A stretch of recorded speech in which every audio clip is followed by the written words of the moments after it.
Olá pessoal, tudo bem com vocês? Eu sou a professora Rosana e hoje nós vamos falar sobre equilíbrio químico. Esse assunto é muito importante, a gente vai começar a falar dele nesta aula e nós vamos falar sobre equilíbrio até o final do ano. É um assunto longo, então prestem bem atenção, ok? Equilíbrio químico é a situação na qual as concentrações dos participantes da reação não se alteram, pois as reações direta e inversa estão se processando com velocidades iguais. Condições e características. Quais são as condições? Primeiro, o sistema tem que estar fechado, certo? Primeira condição para uma reação atingir o equilíbrio. A segunda é que essa reação ela deve ser reversível. E para atingir o equilíbrio, a velocidade da reação direta tem que ser igual à velocidade da reação inversa, certo? E uma característica é que o equilíbrio é dinâmico, ou seja, ele não vai parar. Ele continua acontecendo mesmo que a gente ache que ele está parado, mas no fundo ele continua acontecendo. Tem algumas observações a fazer. Os meios nos quais a reação ocorre podem ser ácidos, básicos ou neutros, certo? E a equação pode ser calculada em relação à concentração, que é mol por litro, ao número de íons, ou à pressão parcial.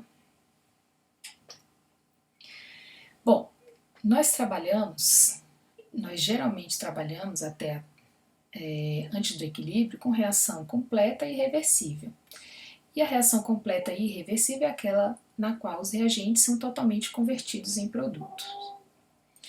Um exemplo é o ácido clorídrico, que é um ácido forte, reagindo com a base forte, que é o hidróxido de sódio, produzindo sal, que é o NaCl, e água. É uma reação de neutralização nesse caso, e que ela, sendo completa, neste caso ela vai ser irreversível.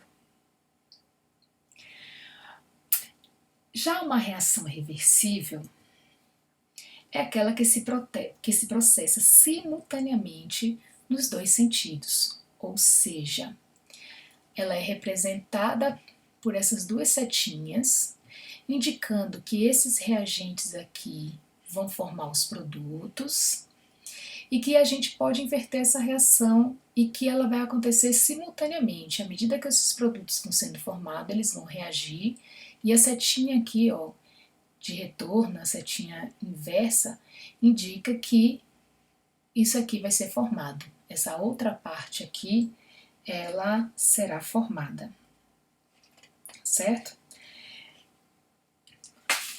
Bom,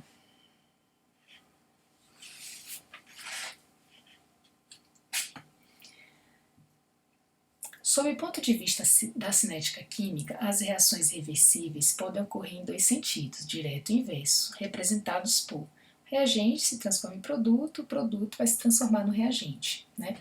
Então, com uma velocidade V1, ou a gente escreve direta, e uma velocidade V2, ou a gente escreve inversa.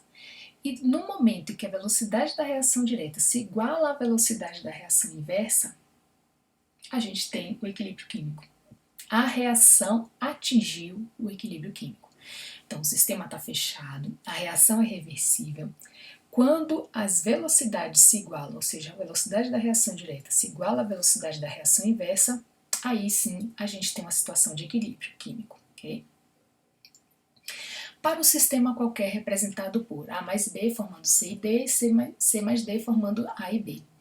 Observe que a setinha de ida aqui, né, da reação direta, representada aqui pela velocidade 1, e a reação inversa está representada aqui pela velocidade 2, V2. A rapidez varia a partir do início da reação até atingir a situação de equilíbrio. Então vamos verificar aqui no gráfico, um gráfico de velocidade e tempo, admitindo que a gente não tenha nenhum produto inicialmente, né?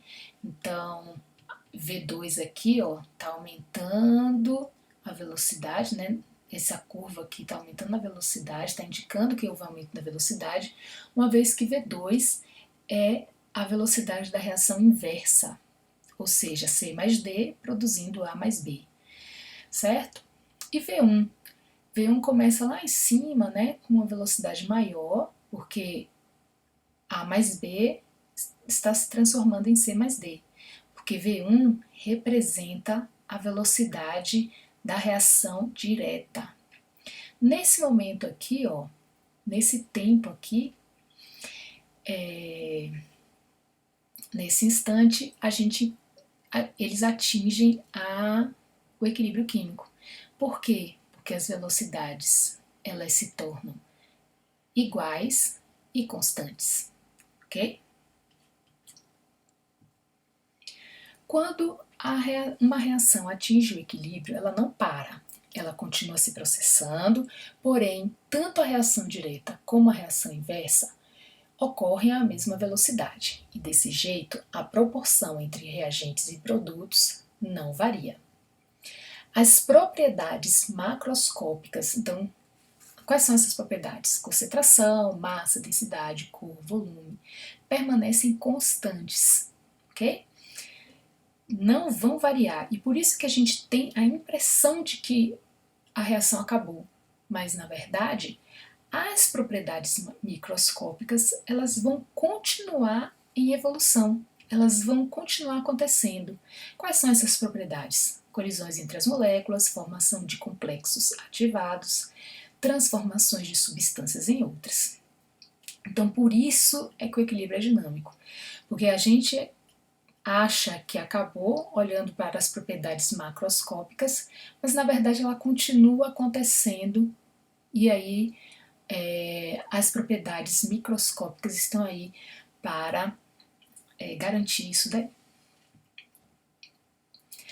A situação de equilíbrio em relação às concentrações de reagentes e produtos pode ser de 3 tipos. Então vamos verificar. Nesse primeiro gráfico nós temos o gráfico de concentração com tempo, admitindo que não tenha a princípio, né, produto também.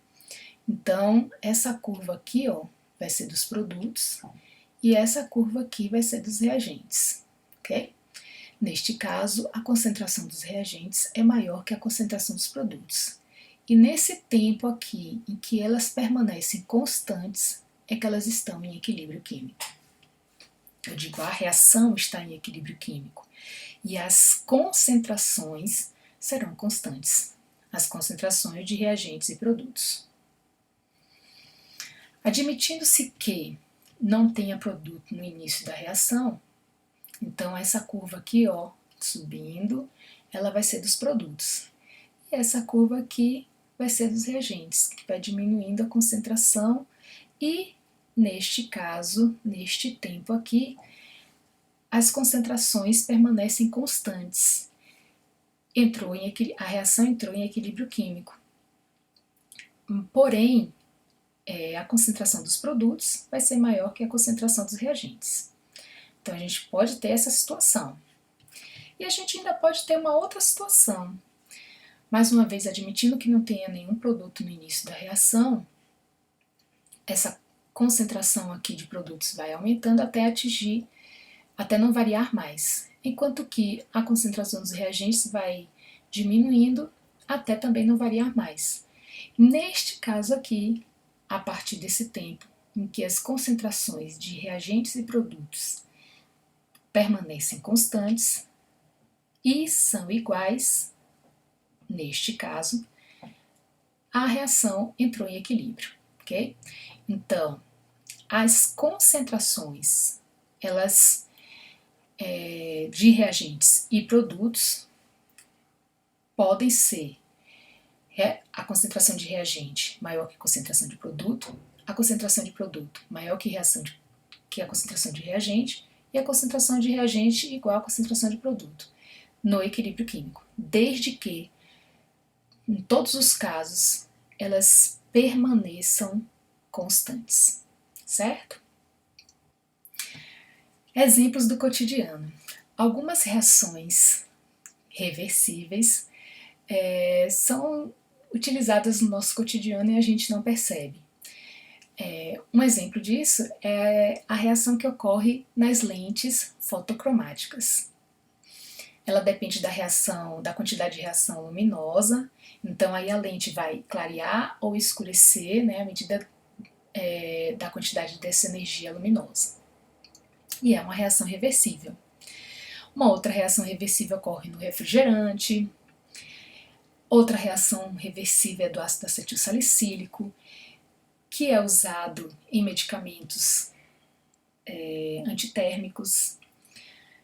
Um outro exemplo é o galinho do tempo. A reação que ocorre no galinho do tempo, não sei se vocês conhecem o galinho do tempo, essa parte aqui em rosa, ela pode se tornar azul, vai depender da umidade do ar, da quantidade de água, né, presente no ar. Então, tem dias que ela vai ficar rosa, tem dias que ela vai ficar azul, essa partezinha aqui, que são a característica dos sais de cobalto. Um outro exemplo de cotidiano é a hidroxiapatita presente no esmalte dos dentes. Então a reação é reversível, né? E aqui essa é a hidroxiapatita. Todos esses exemplos nós vamos trabalhar mais à frente, quando a gente estiver falando sobre o princípio de Le Chatelier, ok? Vamos fazer alguns exercícios? Exercício 1. Considere a reação entre nitrogênio e hidrogênio. Então são dois gases, a reação está balanceada, eles estão reagindo e estão formando o gás amônia, que também vai reagir e vai se decompor em N2 e H2. Notem que o 1 é da reação inversa e o 2 está representando aqui a reação direta. V1 e V2 são as velocidades das reações inversa e direta. Quando se estabelece o equilíbrio químico, é possível afirmar que, letra A, concentração de N2 é igual à concentração de H2? A gente não pode afirmar isso, né? A gente teria que ter mais dados para chegar para afirmar isso daí. Letra B, a concentração da amônia é constante. Sim, quando se estabelece o equilíbrio químico, as concentrações de todas as substâncias, sejam reagentes ou produtos, elas vão permanecer constantes. Então, a resposta é a letra B. Então, a concentração de N2 vai ser igual a de NH3? A gente não sabe, a gente não tem dado suficiente. E para o estabelecimento do equilíbrio químico, V1 tem que ser igual a V2, né? Exercício 2. Nas condições ambientes, é exemplo de sistema em estado de equilíbrio 1. Bom, a gente vai ver aí que tem uma xícara, uma garrafa, a chama uniforme do bico de Bunsen. O bico de Bunsen é usado em laboratório para aquecer substâncias, né, reações. Porção de água fervendo a temperatura constante, tigela. Qual ou quais desses aí se apresenta no sistema fechado? Então, nas condições do ambiente, o único que está num recipiente fechado, que é onde vai chegar, né, pode-se chegar ao equilíbrio químico, é uma garrafa de água mineral gasosa fechada. Exercício 3. Uma reação química atinge o equilíbrio químico quando ocorre simultaneamente nos dois sentidos direto e inverso. A gente pode ter uma situação de reação reversível que não atingiu ainda o equilíbrio químico. Só vai atingir o equilíbrio químico quando o sistema estiver fechado, a reação for reversível e as velocidades das reações direta e inversa forem iguais. Então a gente já viu que a letra B, né, é a resposta aí. Mas vamos analisar os demais. Letra C. Os reagentes são totalmente consumidos. Falso, né? A gente não tem condição de atingir o equilíbrio se os reagentes são totalmente consumidos. D. A temperatura do sistema é igual à do ambiente. Não necessariamente. A temperatura tem que permanecer constante. Se ela tiver igual ao do ambiente, mas se não tiver, também pode atingir o equilíbrio químico. Letra E. A razão entre as concentrações de reagentes e produtos é obrigatoriamente igual a 1. Não, a gente viu que as concentrações de reagentes e produtos, elas podem uma ser maior que a outra e não necessariamente a razão entre elas deve ser 1, tá? Elas precisam ser, essas concentrações de reagentes e produtos precisam ser constantes, certo? Exercício 4. Uma reação atinge o equilíbrio químico. Quando não há mais reagentes, somente produtos. A gente viu no exercício anterior que isso aqui é falso. Quando as concentrações dos reagentes são iguais às concentrações dos produtos. Não necessariamente. A gente viu que a concentração de reagente pode ser maior ou menor que a concentração de produto. Pode ser igual? Também, mas não é uma condição. Quando a velocidade da reação direta for igual à velocidade da reação inversa. Isso daí sim. Admitindo que o sistema esteja fechado e que a reação é reversível. Para ter velocidade de reação direta e inversa, então a reação é reversível. Quando as concentrações de reagentes e produto tornam-se constantes, sim, elas vão se tornar constantes no momento em que atinge o equilíbrio químico. E quando não existe mais reação química, se não existe mais reação química, não tem mais equilíbrio químico, não atingiu o equilíbrio químico. As afirmações corretas são 3 e 4. Letra C. Ok? Exercício 5. Assinale a alternativa falsa. Opa, vamos pegar aqui, ó, grifar essa falsa aqui. Acerca de um equilíbrio químico numa dada temperatura. Letra A. Ambas as reações direta e inversa continuam ocorrendo com velocidades iguais. Verdadeiro. B. Todas as reações reversíveis caminham espontaneamente para o equilíbrio e assim permanecem a menos que um fator modifique tal situação. Sim, desde que as velocidades delas sejam iguais, né? Letra C. O equilíbrio existe num sistema fechado e a energia armazenada é a menor possível, daí o equilíbrio ser procurado espontaneamente. Verdadeiro. Letra D. As concentrações de todas as substâncias presentes no equilíbrio não variam mais. Opa, verdadeiro também. Letra E. São iguais as concentrações de cada substância presente no equilíbrio. Não necessariamente, né? Então, resposta alternativa falsa vai ser a letra E. Exercício 6. Com relação ao equilíbrio químico, afirma-se: 1. O equilíbrio químico só pode ser atingido no sistema fechado, onde não há troca de matéria com o meio ambiente. Verdadeiro. 2. No equilíbrio químico, as propriedades macroscópicas do sistema, concentração, densidade, massa e cor, permanecem constantes. Verdadeiro. No equilíbrio químico, as propriedades microscópicas do sistema, colisões entre as moléculas, formação de complexos ativados e transformações de substâncias em outras, permanecem em evolução, pois o equilíbrio é dinâmico. Verdadeiro. Então, são corretas as afirmações 1, 2 e 3. Letra E. 7. Um exercício diferente, apareceu gráficos. Que bom. Essa é a última questão que a gente vai trabalhar e, neste caso, vamos analisar os gráficos aí e ver o que eles nos dizem. Bom, eles dizem que em T1, ó, a velocidade, essa curva 3 aqui, ainda está representando a velocidade da reação direta, né? Uma vez que a gente admite que, neste caso, não vai ter inicialmente produto, então a curva 4 aqui está representando produtos, né? A reação inversa, na verdade. A 3 está representando a reação direta, a 4 está representando a reação inversa. Bom, no tempo 2, essas velocidades se igualam e são constantes. Então, aqui é o momento do equilíbrio químico. Nesse tempo 2, vamos confirmar aqui na concentração. A concentração de reagentes e produtos permanecem constantes a partir desse ponto. Então, realmente, está em equilíbrio químico. Bom, no T1 aqui, as concentrações são iguais. Tá vendo? Elas ficaram iguais. Essa curva 2 está representando a concentração dos reagentes e a curva 1 está representando a concentração dos produtos.